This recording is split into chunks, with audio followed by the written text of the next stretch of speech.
Paul, it's 2022. I know last year we had a big supernova event, but the market's definitely changed. And so this year we've got bubble trouble.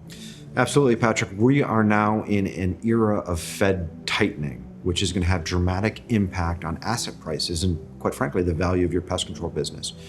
Over the last couple of years, we've done Aftermath, Unhinged. Supernova was by far my favorite event. And if you haven't watched that yet, you should go to our Boardroom Buzz YouTube channel, which is really just youtube.com/The Boardroom Buzz. Type in Supernova, you'll find it.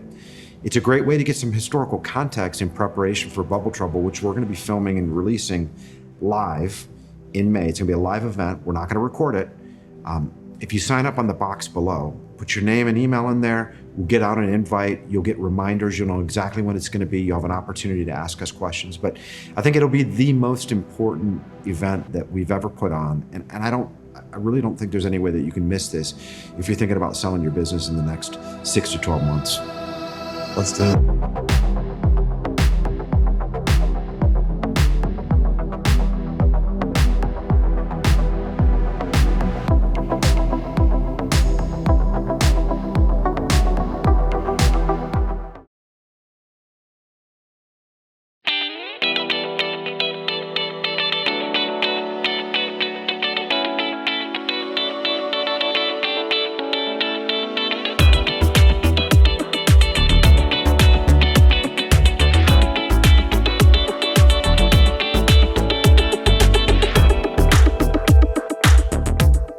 We're live here in San Juan, Puerto Rico with Jay Keating, CEO of PestCo Holdings. Welcome, Jay. Thanks, Paul. Good to be here. Had a fantastic time last night at the PestCo Pointe closing dinner, so thank you for that. Well, thanks for having us. It's a beautiful restaurant here on the island, and having Jared and his wife there to celebrate was a wonderful, and they're really good people. So Fantastic people.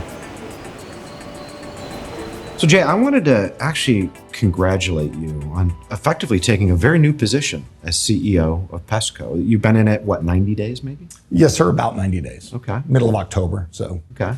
So before we get into PestCo and Thompson Street and how this is all unfolding here, take me back a little bit. I want to understand Jay Keating, the manager, and Jay Keating, the man. So let's go back. How did you get into pest control? Well, it was really interesting.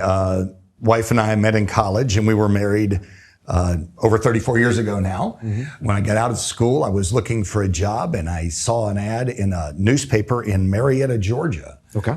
And I had my degree in economics and business administration from a small school in North Georgia called Berry College. And that's where we had met. I had no money. I didn't have a job, needed something. And there was an advertisement for a job that had a company vehicle. And it was a pest control sales technician for Sears authorized termite and pest control. I'm guessing you had no car at the time either. Well, no. So I had to find a way to get stuff done. And I was young and really wanted to do something. And I was given an opportunity by All America, Sears authorized termite and pest control at the time in 1988 to start as a technician. Tried to listen to the guidance of the people that I was around, the people I had the fortune to meet, and worked my way through that organization, working for Chuck Steinmetz as that company grew. I moved into a supervisory role and then a branch manager role. Following that was moved into group management, moved back. My supervisory manager role was in Florida. I moved back to Georgia in a group manager role where I took over several branches. Mm-hmm. A few years after that was the first region manager, working for Chuck and Greg Clendenin in that area. Moved back to Florida in 95 to take over pretty much all of the operations as the regional operations manager. That business was sold to Sears, Roebuck and Company by Chuck Steinmetz in 97. Okay. Following that, I became the COO and vice president of operations of all of Sears Pest Control. Was there kind of for the whole thing and was there when we sold it. Had a discussion with Glenn Rollins over at Orkin and was asked to come and join his team, which was very fortunate to have done that. Over the time, I spent most of my time in the Southeast Division and in region roles and then in divisional roles, both in sales and service. Mm-hmm.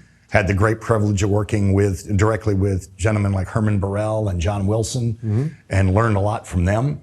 So in a nutshell, I've been exposed to this business from sales to service to operations to acquisitions to everything you can do, and had the opportunity to work for some of the smartest, respected people in the business. And hopefully I've been able to retain enough of that information to be able to use it effectively for the people here. And so after a long stint in pest control. Then you went into the construction space. How'd that happen? Well, it was a personal decision. Everything was going really well. I was very excited where I was with Orkin, but my children were pretty accomplished athletically, and they were going through their time where they were in travel sports, and I was missing several of the things that they were doing. Yep. People that know in the worlds of soccer and baseball specifically is where I was. People are gone most weekends. They travel to do a lot of stuff as they're going through the recruitment process and into college. And then in college, there's a lot of travel there too. So I had no intention of going anywhere, but was recruited away by a company in Orlando to be the president and COO of a construction services business. Okay. Again, service business. Yep. Now, it wasn't be exactly recurring revenue in the way we know it in our industry, in the pest control industry, but it's recurring project revenue in that your relationships are with the major builders, i.e. KB Homes or Lennar or DR Horton, Pulte, people like that. So you still have a recurring revenue channel. I was used to that. And it's a service business. You're having to install in full, on time, and serve those customers. So was very fortunate to get to work outside this industry and see how some of the same principles and dynamics work, not just for the customer, but for the employees and the processes involved. Yep. 7 years into that, get to the point where my kids have gone through the process of enjoying their time in athletics and so forth, and got reached out to on LinkedIn by Thompson Street Capital and talked to Jeff Aiello, who's a really solid guy. And he told me the story about their passion for, founder-owned businesses, and gave me some of the examples of the people they had worked with. And I had the opportunity to meet him over time. And he said, hey, we'd love for you to come run this platform for us, where we have founder-owned businesses in the pest control space, and we want to grow them and make them better. And can you come help us? And the timing was right for the family, and the situation was right with the way they treat people. And so here I am in Puerto Rico. If I remember correctly, Jeff and company reached out to you prior to them even doing their first act. They were on the precipice of effectively getting done their kind of entry deal in the space. Yes. And you got an opportunity to meet with the Thompson Street guys, get a little bit excited, maybe getting back into pests. Because you seem to be really, when I first met you, you were super happy with what you were doing. You loved the construction business. You were like, this is great, but this might be an interesting opportunity in pest. Right. So now you are at a private equity backed pest control business that over the course of the last, 3 or 4 months has done 1, 2, 3 consummated deals. And is basically a top 25 U.S. national firm now. I know you're 90 days into this. So what sort of stuff are you doing on a day-to-day basis now? Well, now we're working on synergies. We're working in areas where we have people who we can cross-pollinate. So our platforms we've purchased so far are really kind of dedicated in certain areas. We have one platform that focuses strictly on multifamily. Yep. We have another platform that's basically residential, which is Pointe, which was having the other day. And another platform that's commercial, and even more specifically, a lot of restaurant business. And now what we're finding is that as we want to greenfield into those areas and cross-pollinate, we have the wherewithal, we have the expertise with existing people that we got with the acquisitions that can help us to grow. I find that extremely exciting. We remind each other that our phrase is very simple: earn loyalty and create opportunities. If we're focused on doing those things, earning the loyalty of our customers and the internal and external, and then by doing so, growing the business and creating the opportunities for the people in the business, we can do anything we really want. And we can grow these people and these companies into something that would fit in many different directions. So in our first 90 days, we're down the road with that. Yep. I think within the next 60 days, I know of at least 4 or 5 internal people that we've acquired who are going to be promoted into roles of greater responsibility to do more stuff. So very exciting to see it take hold. That's great. When I think about the pest control industry, I look around, and of course we've got the old guard: Rollins, Rentokil, Terminix. In recent years, private equity backed anti-CMEX, of course, been more aggressive in North America as well as around the world. There's also some other upstarts, right? We've got Mike Givlin and company running Certus, which is backed by Imperial Capital. And not for nothing, over the last 12 months, more and more, we've seen private equity firms enter into the sell-side processes in the industry. When you start to think about PestCo, and again, I'm going to caveat this that I know you're brand new on the job here, but as you start to think about, The one thing when I look at Thompson Street Capital, those guys have significant resources. I mean, I think it's a $1.3 billion fund that this business is in.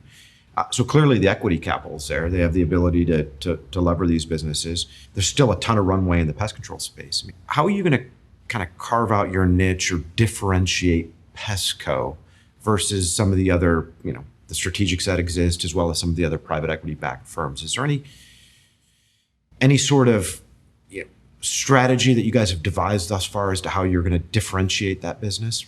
Well, I think at the end of the day, it all comes down to the customer experience. I've learned a long time ago that people talk about you manage, you lead, you employ. Well, you employ processes and you lead people. Okay. What you manage is the customer experience. So by training, cross-pollinating with experts that we have in the field, finding the best ways, both with technology and with different processes that may be developed in the future, looking forward and not staying with the status quo, being hungry to learn more about the industry. Do we create a better experience for the customer, whether that customer be commercial, whether it be residential, multifamily, whatever it might be? And do we understand where that's going to be? And in doing so, we separate ourselves sometimes from different people. Now, a lot of people will tell you that. I've heard before. I've listened to some of your broadcasts where people talk about the customer experience because it's proven. There's certain things that are simply true. But right now, we're kind of working our way through how that looks for us. But I'm excited about not only the resources that Thompson has, but Thompson Street also has the appetite to do this and the history of doing it with founder-owned businesses. And that's what makes it really exciting. We have resources, as you've clearly mentioned. We have opportunities out there. There's a lot of people in this industry who are going to get to the point where they're founders of a business and they're looking for a way to comfortably exit their business, or more importantly, like we like to do, partner with somebody to help them grow it even further, but also have a liquidity event of their own in the meantime. And that's sometimes attractive to people. And there's a lot to learn. Just because I came from the ones that became big, and by the way, the wealth of knowledge in both those organizations, there's a wealth of knowledge from the people who have operations right now that are $1 million, $2 million. There's things they know that maybe haven't made it through to the bigs or who they might be. And always being ready and to listen and to learn and maybe incorporate just one or two pieces can make a dramatic difference in an organization. So we're always on the lookout for that. When you think about, you just mentioned the wealth of knowledge from some of the larger players that you've come to, I guess, acquire over the years as you've been a part of these operations. What was one of the things that maybe surprised you or stuck out to you when you first took a look at the Pointe opportunity? Was there anything that you said, man, I can't believe those guys are doing it, or they're doing it so different? Or the hardest thing in the world, I guess, when you're employing people is to remember that everybody really wants to do a good job. But sometimes in management, we fail to define what a good job is. So people live their days wondering if the world's going to change, if things are going to be different tomorrow. What's the direction of the company?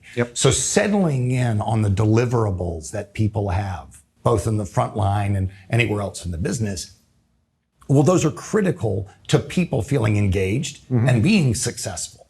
Well, one of the things that Pointe does is they drive their KPIs all the way down to the frontline technician, and they literally publish them daily, not only in the offices, but on the iPads and on the technology devices that the people have in their trucks. So there's an engaged population of people who know how they're doing. They know when they've done a good job because they see it on a scoreboard. And then they take the time and the care and the love to celebrate that with others, which I find really engaging, really endearing, is something I want to copy throughout our platform. Well, it was interesting because for me, I see a new pest control company every day, sometimes a half dozen of them. And that was a very unique thing. I mean, Jared and Kyle and their team had spent a lot of time developing that business intelligence platform over time. They were using Microsoft BI and a variety of other platforms. I thought it was a fantastic thing that they were doing. When you look at the market now, so we're now in early 2022, you spent a lot of time with your M&A team and the Thompson Street guys.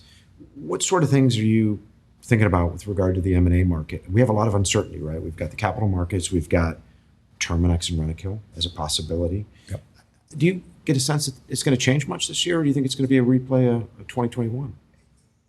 I think we always need to be looking around the corner and trying to see what's there. Right now, I don't see major changes happening. All people could look, as of today, when we're filming, the events are happening in the Ukraine, which is disturbing, and our prayers out to those people involved in such an awful thing.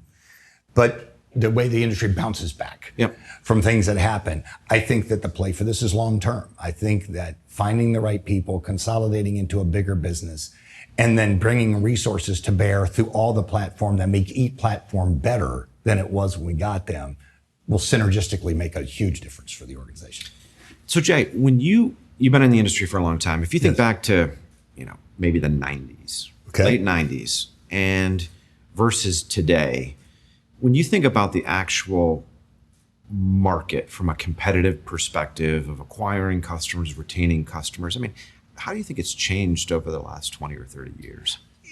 I would think in general, the competition is a little bit more sophisticated, maybe than it was back then. Being in Central Florida, I was there with a lot of the major players. Mr. Massey's organization is still there and growing crazy, and wonderful family and business they have. The opportunity to work with the Terminix people and then the Orkin people and Sears and Mr. Jameson, Don Jameson out of Tennessee, and Mr. Goldberg was with Terminix and those guys. But there was a lot of other people that were kind of upstarts. And at the time, hardworking, dedicated people wanting to do great work, but maybe not as technologically or sophisticated, technologically advanced. Now I'm seeing more of that play in, where there's some technology being brought in, there's some business savvy being brought in at these smaller organizations. And as I said, I think they bring a lot to the table we can learn. Just because we learned something 20 years ago doesn't make it right today. And there may be something coming in that's worth listening to and seeing if you can duplicate it and use it in other places. Now, you guys back in the Sears days, I guess, were somewhat pioneers when it came to service protocols, particularly service frequency, right? The 1 time per year service. I don't see that very often today. I do run into it from time to time. Let's talk a little bit about that. How did you, Chuck, the team, come up with that sort of protocol? What has happened to that over the year? And is it viable today? Well, as far as viable, it'd be hard to say it's not, because it was proven way back then. But I will tell you this, the credit has to go to Chuck to begin with. People that know Chuck know he's an entomologist by trade.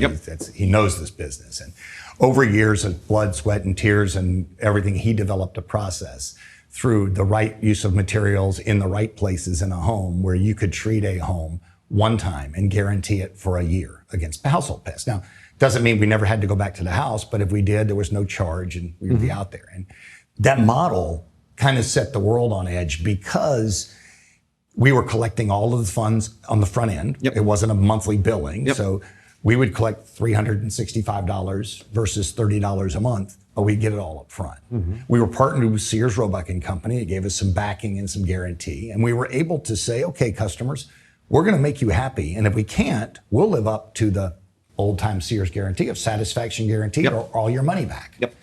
And we were able to prove that it was viable. The issue, I believe, is rolling it into another business that's also viable. So when you're somebody like a Terminix or Orkin or Rentokil, you have a service protocol and a service strategy. And to bring something that's completely counter to that and completely new to that, in my opinion, might be hard to sell across internally. You would now be saying to yourself, well, if this is right, is this wrong? Well, this is which ones are we battling with each other? So I find that's going to be the challenge. But would you say, when you think about, the annual service with the guarantee, you guys, of course, are collecting all the money in prepaid, which is great for cash flow, right? You're getting all that money up front. And clearly different service protocols and integrating them are complicated, but just from a customer renewal perspective, do you have a sense for whether those annual services renewed at kind of the same rates that we see today on triannual or quarterly? Was it? Oh, I know exactly. We would measure it clearly. We had a process that was, I had the opportunity to be heavily involved in. It was really a lot of fun. And we called it the Gold Book and the Red Book. It was our retention process where specific touch points were there during the year where we would call and make sure customers were okay. We may swing by at 6 months just to make sure that they have any questions or something they need to do. There was this consistent reach, although we weren't at their home applying materials. We were in touch with the customer to make sure that everything was the way it was supposed to be. And so when it got to renewal time, we had very specific targets to try to hit, first year and then second year plus renewals. And we were very successful in retaining customers in that regard. Is that something you would try today? Not sure yet. We're gonna have to see how this strategically works with what we currently have. Got it. Okay. So I know we were chatting a little bit yesterday with Jared about PestCo. I guess it will be a very distributed business. It doesn't sound like, at least today, there's any plans to have a corporate headquarters. You've got platforms in the South, in the Mid-Atlantic, now in the Midwest. You're going to keep everything kind of distributed. Yes. And you've been pulling people actually from the acquisitions that you've made. You've been kind of raising some of these folks up to work more on the national level. Yes. What sort of opportunities do you see when, over time, I look at Rollins and I look at Rentokil, and those companies have really, they've acquired a lot of great people through acquisition. I mean, you look at Rollins, a lot of the division presidents actually came in through acquisitions themselves. Over time, as a company gets large, it becomes more and more difficult to allow for upward mobility because a Rollins has a lot of these people, whereas smaller companies like Anticimex and Certus are starved for talent. There's a good lot of opportunities. So when I look at PestCo, this is what we've got right now. It's a ground floor opportunity for a lot of people.